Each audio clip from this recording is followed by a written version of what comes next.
Okay, so first topic is activity. Activity means the activity of catalyst depends upon the strength of chemisorption. Chemical adsorption जितना होगा उसके ऊपर कैटेलिटी dependent है. The reactant must get adsorbed reasonably. ये word आपको याद रखना है. reasonably मतलब दूसरे मॉलिक्यूल के लिए जगह तो बचनी चाहिए ना. तो यहाँ पे लिखा है the reactants must get adsorbed reasonably strongly on the catalyst to become the active. However, they must not get adsorbed so strongly that they are immobilized and other reactants are left with no space on the catalyst surface. For example, हमें पता है कि जब निकल catalyst या तो फिर चलो हैबर प्रोसेस हम कंसिडर करते हैं अभी. So we know that in Haber process generally Fe catalyst is used. अगर Fe की सरफेस पे नाइट्रोजन का एड्सॉर्प्शन हो जाए तो ये समझा रहा है मतलब कि एड्सॉर्प्शन इतना होना चाहिए, उतने प्रॉपर वे में रीजनेबली होना चाहिए. रीजनेबली वर्ड लिखा है कि जिससे कि सपोज चलो ये है नाइट्रोजन और हैबर प्रोसेस में किसके साथ रिएक्शन होती है? Yes tell me. नाइट्रोजन के साथ किसकी रिएक्शन होती है? हाइड्रोजन की. तो वो हाइड्रोजन ये गैप में ही होना चाहिए. तो अगर ये अपना हाइड्रोजन है राइट, तो दोनों का एड्सॉर्प्शन प्रॉपर एक्सटेंट में होना चाहिए. किसी एक रिएक्टेंट का ज़्यादा, किसी एक रिएक्टेंट का कम, ऐसा नहीं.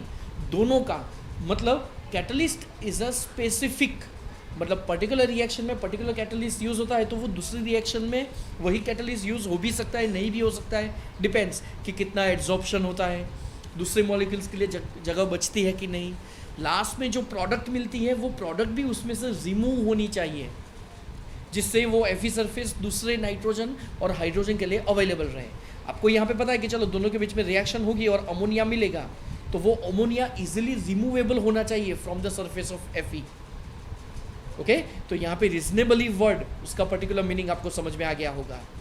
मतलब एड्सॉर्प्शन इतना ज़्यादा स्ट्रांगली नहीं होना चाहिए कि दूसरे मॉलिक्यूल के लिए जगह ही नहीं बचे. Okay, it has been found that for the hydrogenation reaction the catalytic activity increases from group 5 to 11. अब स्टूडेंट्स याद करो ग्रुप 5 मतलब कौन सा एलिमेंट? चलो यहाँ पे मैंने स्केलेटन ड्रॉ किया है मॉडर्न पीरियोडिक टेबल का. यहाँ पे S, यहाँ पे D, यहाँ पे F और ये वाला एक्सप्लोर्ड F. पता है ना ये तो. चलो अब S ऑर्बिटल की कैपेसिटी ओनली 2 इलेक्ट्रॉन्स की, तो फर्स्ट एंड सेकेंड. फिर थर्ड से हम स्टार्ट करेंगे, थर्ड टू 12 ये D ब्लॉक होंगे और उसके बाद 13 to 18 तो वो F ब्लॉक एलिमेंट्स होंगे.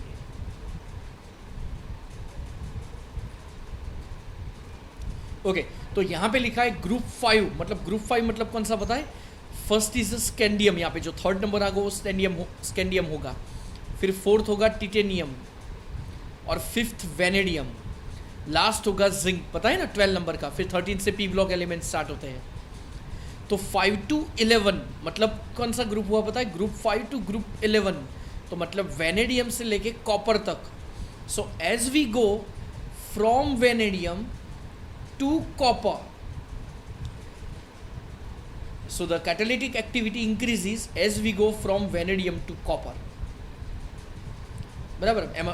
उसमें भी मैक्सिमम ग्रुप कौन सा है? 7, 8, 9. ओके, पीरियोडिक टेबल चलो दिया है. तो हाइड्रोजन और ऑक्सीजन दोनों के बीच में रिएक्शन होती है तो प्लैटिनम कैटलिस्ट यूज होता है. तो एक्टिविटी मतलब पता चला कि एक्टिव साइट कब बनेगी, बस वो यहाँ पे उनके ऊपर फोकस किया है. Second is selectivity. Selectivity means whenever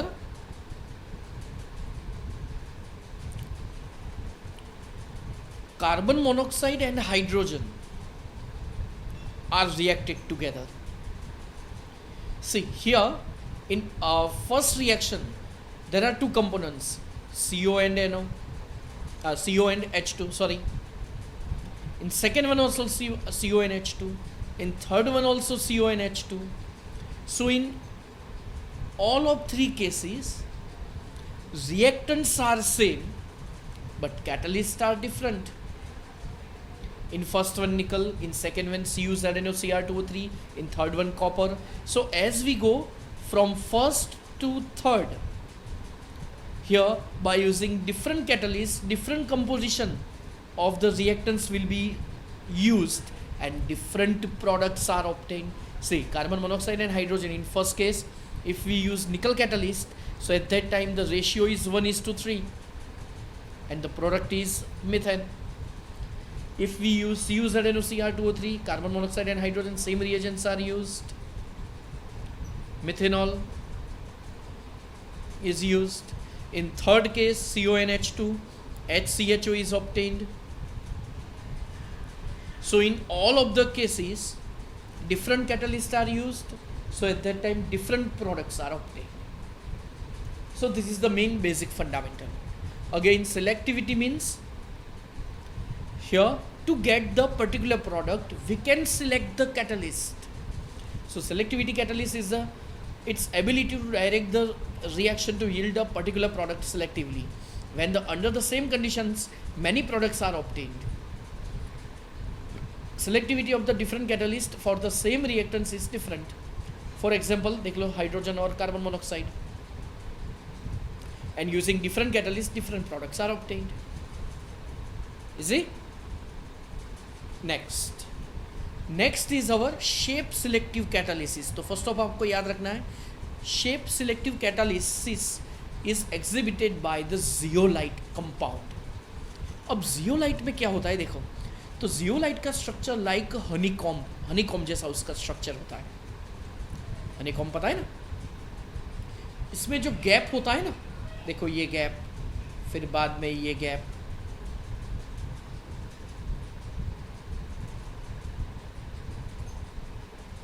तो ये गैप में generally first of all zeolite is a aluminosilicate, और जो गैप होता है ना, तो यहाँ पे एक्चुअली इसका स्ट्रक्चर ऐसा होता है,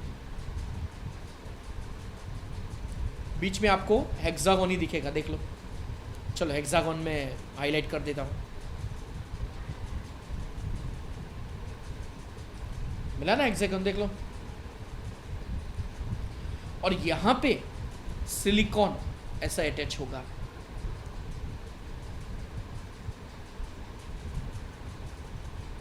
और aluminium, some silicon atoms are replaced by aluminium. Okay, ये जो एक पार्ट है ना, चलो इसको एक्सप्लोर करते हैं.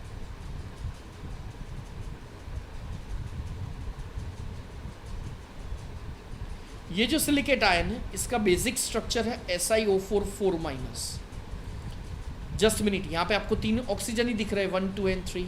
तो 4th ऑक्सीजन यहाँ इसके पीछे है, सिलिकॉन के पीछे. एक्चुअली इसका स्ट्रक्चर ऐसा है. ओके, टेट्राहेड्रल स्ट्रक्चर है. यहाँ पे ऑक्सीजन ऑक्सीजन ऑक्सीजन ऑक्सीजन और बीच में सिलिकॉन. और जब इसको हम सामने रख दे तो आपको एक ट्राइंगल दिखेगा. समझ में आ रहा है? आई थिंक आपको समझ में आ गया होगा. ओके, अगर उसको हम यहाँ से देखें, अपनी आई इस टाइम पे यहाँ पे है,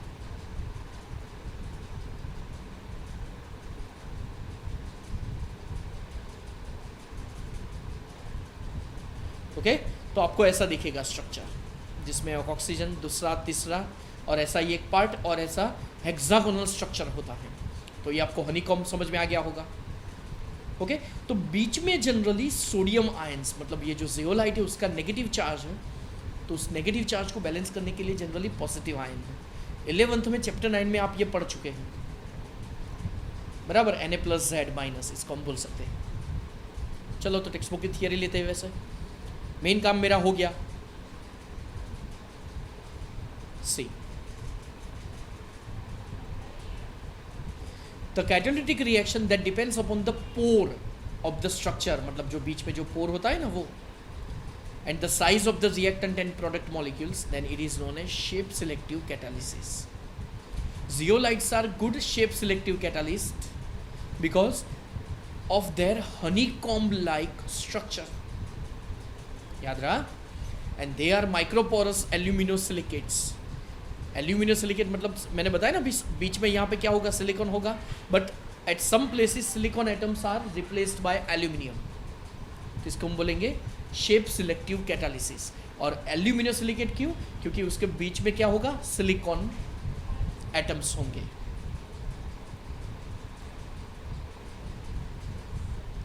ओके तो देख लो यहाँ पे साइड में आपको हनीकॉम्ब का स्ट्रक्चर मतलब जियोलाइट का स्ट्रक्चर आपको दिख रहा होगा। तो जियोलाइट के स्ट्रक्चर में ये जो बीच में गैप है,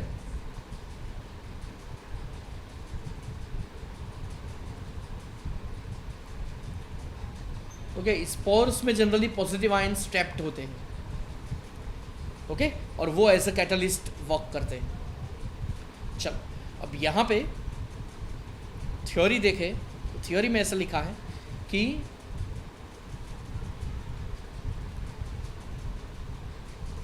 these are aluminum silicates with 3-dimensional structure, network of silicates in which the some silicon atoms are replaced by the aluminum atoms, giving the AlOSI framework.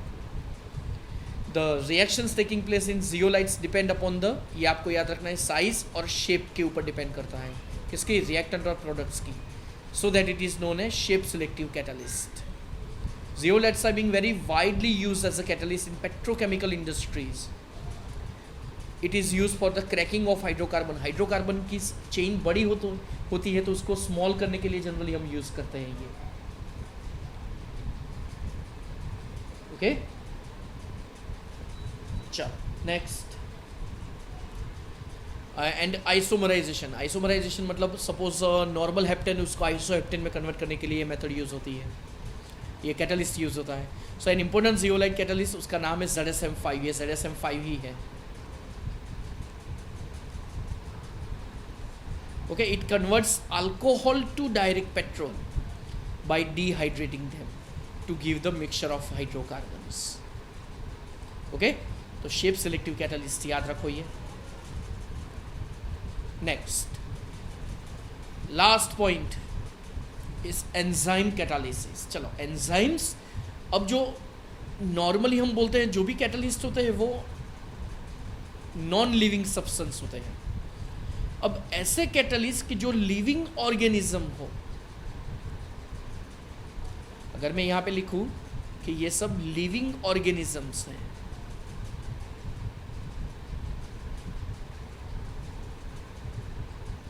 तो इसको हम बोलते हैं एंजाइम। तो एंजाइम वर्ड क्लियर। एंजाइम कब हम use करते हैं कि जब लिविंग सब्सटेंसेस हम यूज करें। थ्योरी देख लेते हैं, वैसे इजी है। Enzymes are complex nitrogenous organic substance which are produced by the living plants and the animals. They are actually the protein molecules of high molecular mass and form the colloidal solution in water. They are very effective catalysts and catalyze numerous reactions, especially those connected with the natural processes. तो देखो यहाँ पे examples देख लो, इससे समझ में आ जाएगा। इसको बायोकेमिकल कैटलिस्ट भी बोलते हैं हम, ओके, बायोकेमिकल कैटालिसिस फिनोमिनन, और वो कैटलिस्ट का नाम है बायोकेमिकल कैटलिस्ट, ओके, याद रखो ये। चलो इन्वर्जन ऑफ कैन शुगर, तो आपको पता है कि कैन शुगर मतलब सुक्रोज C12H2211, अगर इन्वर्टेज एंजाइम हम लेते हैं ना तो we are getting glucose and fructose. चलो सपोज हमने ग्लूकोज लिया तो जाइमेज कैटलिस्ट से we are getting ethanol, okay. Conversion of the starch into maltose, चलो स्टार्च में से अगर माल्टोज चाहिए तो उस टाइम पे डायास्टेज कैटलिस्ट चाहिए। कैटलिस्ट आपको याद रखना पड़ेगा। नेक्स्ट पेज पे एक टेबल दिया है, लेकिन उससे पहले देख लो। चलो माल्टोज के लिए माल्टेज और यूरिया के लिए यूरेज। तो चलो यहाँ पे देख लो, पूरे एंजाइम का लिस्ट दे दिया है। इन्वर्टेज याद करो, sucrose to glucose and fructose. चलो जाइमेज तो glucose to ethyl alcohol and CO2। चलो डायास्टेज अभी आया, स्टार्च टू माल्टोज, माल्टेज, चलो माल्टोज में से ग्लूकोज, यूरेज यूरिया में से अमोनिया एंड CO2, और pepsin enzyme it converts proteins into the amino acids,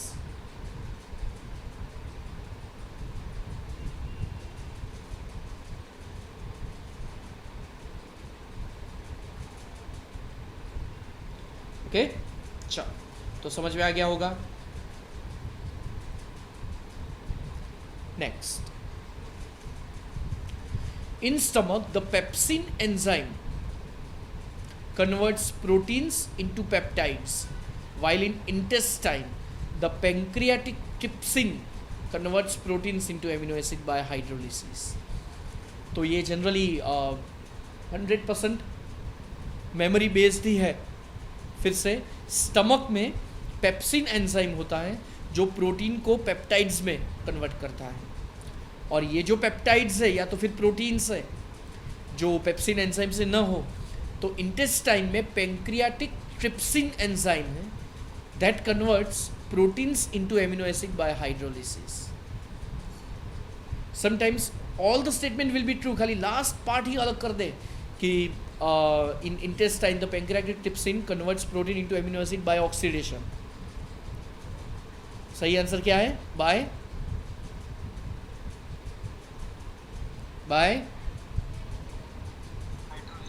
hydrolysis. Okay, तो ये आपको याद रखना है। कौन सा पेंक्रियाटिक ट्रिप्सिन कहाँ पे होता है, इंटेस्टाइन या स्टमक में? ओके, चलो तो ये 100% मगअप करना ही है क्वेश्चन आपको। चलो, conversion of milk into the curd, तो उस टाइम पे लैक्टोबैसिली एंजाइम और लैक्टोबैसिलस बोलते हैं ना, वो बैक्टीरिया, वो होता है। ओके, चलो, characteristics of the enzyme catalysis. Most highly efficient, 1 molecule of enzyme may transform 1 million molecules of reactants per minute। Highly specific nature, मतलब पर्टिकुलर कैटालिस्ट, पर्टिकुलर रिएक्शन के लिए पर्टिकुलर एंजाइम ही यूज होता है। So each enzyme is specific for the given reaction, that is the one catalyst cannot catalyze more than one reaction। for example enzyme urase, तो urase क्या करता है पता है हमें, urea to ammonia, it doesn't catalyze the hydrolysis of any other amide। highly active under the optimum temperature, optimum temperature मतलब particular catalysis के लिए, मतलब enzyme के लिए particular reaction और particular catalyst और particular temperature ही चाहिए। So the rate of enzyme reaction becomes maximum at the definite temperature called the optimum temperature।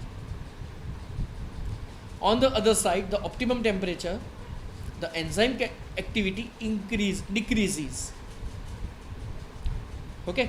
चलो ध्यान से देखना।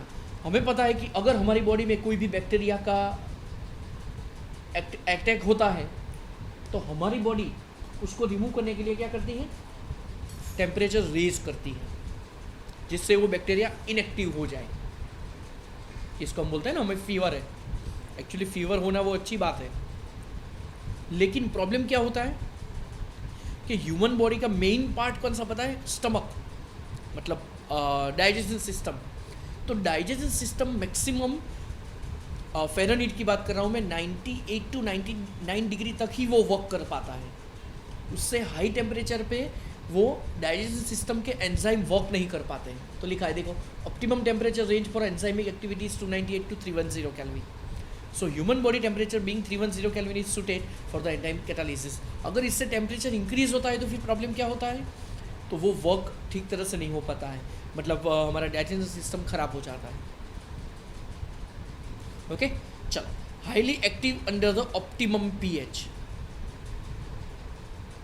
Again the rate of enzyme catalysis reaction is maximum at the particular pH and that pH is known as optimum state। वैसे आपको पता है maximum product होने के लिए जो रिएक्शन कंडीशन हम रिक्वायर्ड होती है उसको हम बोलते हैं ऑप्टिमम कंडीशन। तो यहाँ पे optimum reaction, optimum catalyst, optimum pH, उसको इस हिसाब से वर्ड लिखा है। Increasing the activity in presence of the activators and the coenzymes. See, the enzymatic activity is increased in the presence of the certain substances known as coenzyme। It has been observed that when the small known protein is present along with the enzyme, the catalytic activity is enhanced considerably। मतलब उसको हम बोलेंगे activators। For example, Na+, Mn2+, CO2+, Cu2+, etc. the metal ions, and when weakly bonded the enzyme molecules increase their catalytic activity. For example, amylase in presence of sodium chloride. So sodium ions are catalytically very active. amylase catalyst के लिए sodium ions चाहिए. चलो next, influence of the inhibitors and the poisons. Like the ordinary catalyst, enzymes are also inhibited or poisoned by the presence of certain substances. समझाया था ना मैंने पहले भी ये word. Inhibitors and poisons. Poisons का मतलब कैटलिस्ट का काम क्या है? To increase the rate of reaction. और कुछ कैटलिस्ट को डीएक्टिवेट करके रेट ऑफ रिएक्शन हम डिक्रीज भी कर सकते हैं, and these are known as inhibitors. Okay, यहाँ पे क्या लिखा है कि चलो वो तो टेक्स्ट बुक के हिसाब से लिखा है, लेकिन हम अभी एक दूसरा एग्जांपल ले रहा हूँ जिससे आपको पता चल जाएगा what I want to say. See for example, suppose I am taking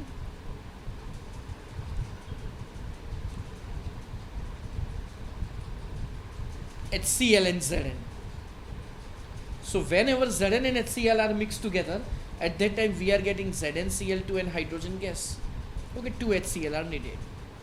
So here the hydrogen gas which is obtained is very fastly evolved. So obtained hydrogen gas, तो इसकी स्पीड बहुत ज़्यादा है, तो उस टाइम पे ये हाइड्रोजन बहुत क्विकली इवॉल्व होगा. तो उसकी रिएक्टिविटी कम करने के लिए यहाँ पे मर्क्यूरी ऐड करते हैं. So mercury is used as a inhibitor और कैटालिटिक पॉइजन, या तो फिर ओनली पॉइजन. तो ये क्या करेगा? जिंक और HCl की रिएक्शन स्लो कर देगा, so that at that time the obtained hydrogen gas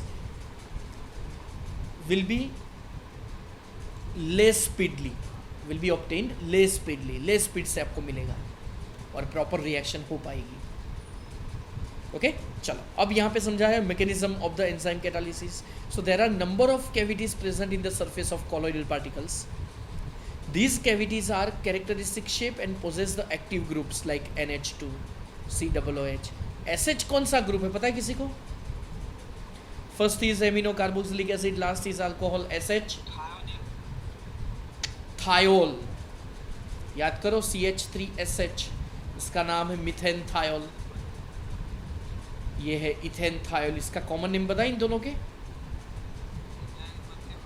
good. Methyl mercaptan and ethyl mercaptan. कहाँ पे यूज होते हैं ये दोनों गैसेस? LPG में, क्योंकि LPG में मेन जो गैस यूज होता है तो वो तो ऑर्डरलेस है, तो ये दोनों सब्सटेंसेस यूज होता है. ओके, जिससे लीकेज होने पे पता चल जाता है. यहाँ पे मैकेनिज्म एक्सप्लेन किया है कि ई एंजाइम इज अ की एंड सबस्ट्रेट मतलब रिएक्टेंस. तो उसका जो हमने बताया ना अभी, पर्टिकुलर रिएक्शन के लिए पर्टिकुलर कैटलिस्ट ही चाहिए. तो यही चीज़ यहाँ पे, ये है अपना लॉक और ये है की. तो आपको पता है कि पर्टिकुलर लॉक के लिए पर्टिकुलर की ही चाहिए, तो यही बात यहाँ पे हुई. क्यों? उसका गैप परफेक्ट होता है. तो जब ये यहाँ पे अंदर सेट हो जाए, तो वो सेट कब होगा? कि दोनों के बीच में रिएक्शन पॉसिबल हो तभी. एक बार अंदर सेट हो जाए फिर आपको मिलेगा यहाँ पे कॉम्प्लेक्स, और फिर बाद में एंजाइम एज इट इज और प्रोडक्ट मॉलिक्यूल्स मिल जाएंगे. देख लो, तो यहाँ पे उन्होंने रिएक्शन कैसे एक्सप्लेन की है. E enzyme, it is added into substrate to give the ES star which is activated complex, and then ES star is decomposed to give the enzyme back in original form and the product P. Okay, so this is the fundamental of it. Next, चलो कुछ यहाँ पे examples दे. Actually आगे आ चुके हैं अपना Haber process chapter 7 में आ चुका है. Ostwald's process for the manufacture of HNO3, देखो उसकी 3 रिएक्शंस दी है, चैप्टर 7 में भी आ चुका है, पता है ना ये. एंड कॉन्टैक्ट प्रोसेस, ये भी चैप्टर 7 में आ चुका है. तो कौन सा कैटलिस्ट और कौन सी ऑप्टिमम स्टेट रिक्वायर्ड है, तो वो भी लिख दिया है, देख लो. तो अब क्लियर हो चुका होगा what is mean by optimum state. Okay, चलो, तो यहाँ पे किसी को कोई डाउट?